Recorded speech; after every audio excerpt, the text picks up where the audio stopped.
O período barroco foi um dos movimentos mais importantes de toda a história da humanidade.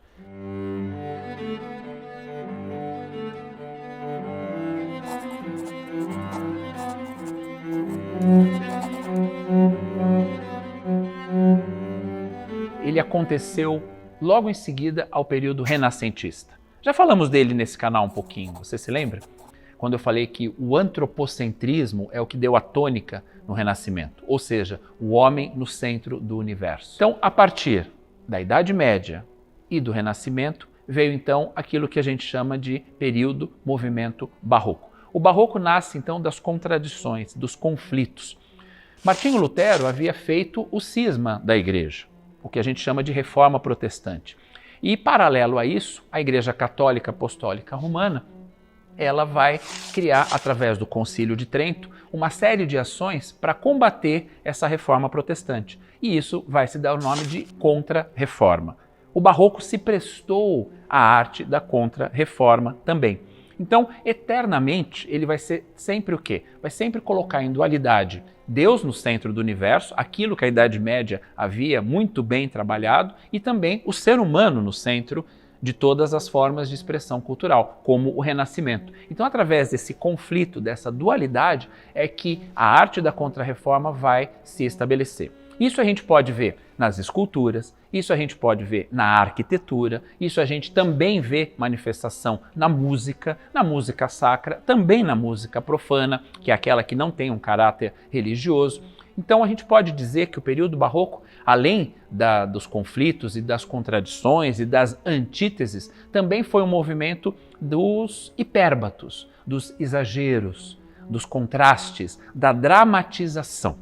Uma escultura barroca ela nunca está estática, porque o que buscava, na verdade, o ideal estético da harmonia, do sublime, era a arte do Renascimento. O barroco não. O barroco fotografa um instante. Ele vai mostrar muito mais a expressão, seja daquele santo, seja da arquitetura, seja da escultura de uma pessoa comum, muito mais a expressão, o sentimento, o movimento do corpo dela, do que buscar, então, uma figura fechada nela mesma, centrada nela mesma. E a música barroca vai exatamente seguir, através da polifonia, vários sons, aquilo que a gente chama de fuga, da descoberta de novos campos harmônicos. Então a música barroca, ela não necessariamente vai estar e vai concordar com toda a escala diatônica dos movimentos que começam, se desenvolvem e terminam. Sim, ela vai ter seus temas, seus desenvolvimentos, suas variações, mas ela muitas vezes ela vai metamorfosear temas. Ela vai dar sequência plena. E quando a gente vê a música de Johann Sebastian Bach e toda a sua arte da fuga, todos os seus prelúdios e fugas, dos 48 prelúdios e fugas do Cravo Bem Temperado, isso fica ainda mais fácil. Onde a gente vê que várias vozes, e voz em música não significa voz falada, voz em música significa linha melódica, tá? Quando a gente vê que várias vozes confluem junta e conjuntamente formando o todo. Por isso que a música barroca ela é tão rica em expressões, ela é tão rica em sentimentos e expressões, assim como a arquitetura. Quando a gente vê a fachada de um edifício barroco, seja ele um palácio, seja ele uma igreja, primeiramente ele quer nos passar o quê? Ele quer passar importância. Ele quer passar para nós o quê? Algo que faz com que a gente tenha reverência diante daquele mundo arquitetônico.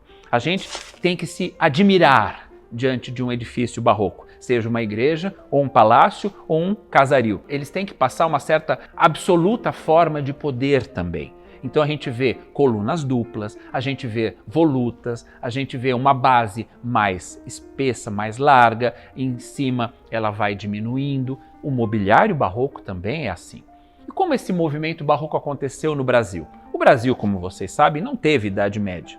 O Brasil também não teve um período renascentista, mas nós tivemos um período barroco, com alguns anos de atraso em relação cronologicamente ao que aconteceu no primeiro mundo, tá? Na Europa. Mas a gente teve referências. Por quê? O movimento de portugueses e espanhóis era muito grande. E com o ciclo do ouro em Minas Gerais e com todos os caminhos também dos bandeirantes e também do escoamento dessa produção para os portos do Rio de Janeiro, né, havia muito intercâmbio cultural. Quando a gente pode citar então que Antônio Francisco Lisboa, sim, o nosso Aleijadinho, nascido em Vila Rica, atual Ouro Preto, ele, sem nunca ter saído do Brasil, ele conseguiu colocar em suas esculturas e até em seus projetos arquitetônicos muito do ideal estético barroco europeu.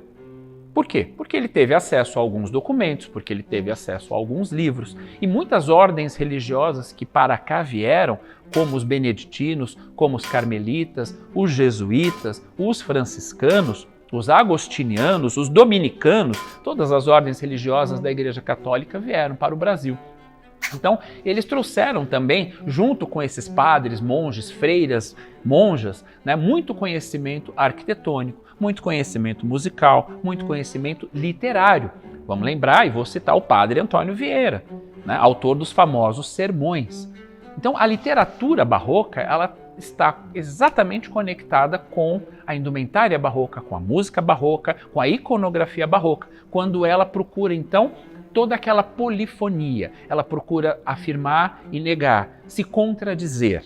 Novamente, o barroco é a arte da expressão, é a arte do movimento, é a arte do exagero.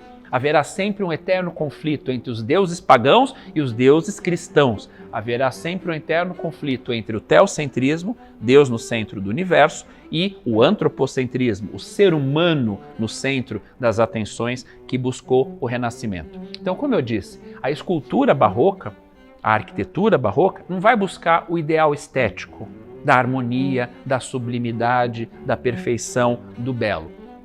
A arte barroca vai buscar muito mais a expressão, vai buscar o momento fotográfico da ação.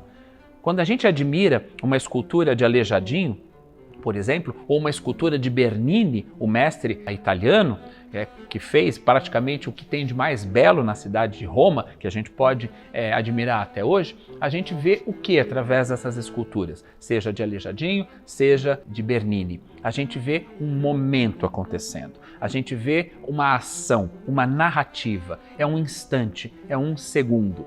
E assim acontece com toda a arte barroca. Não à toa, estou aqui dentro do Museu de Arte Sacra da cidade de São Paulo, que contém um acervo riquíssimo dos séculos 17, 18 e 19, de fazendas do interior de São Paulo, de Minas Gerais, do Rio de Janeiro, também de igrejas, capelas, algumas que nem existem mais, mas os seus altares-mor, estão aqui reunidos nesse lugar. Vale a pena a visita também. Bom, então espero que você tenha gostado um pouco sobre o período barroco. Inscreva-se no canal, não se esqueça, e a gente vem trazendo para vocês diversos outros conteúdos.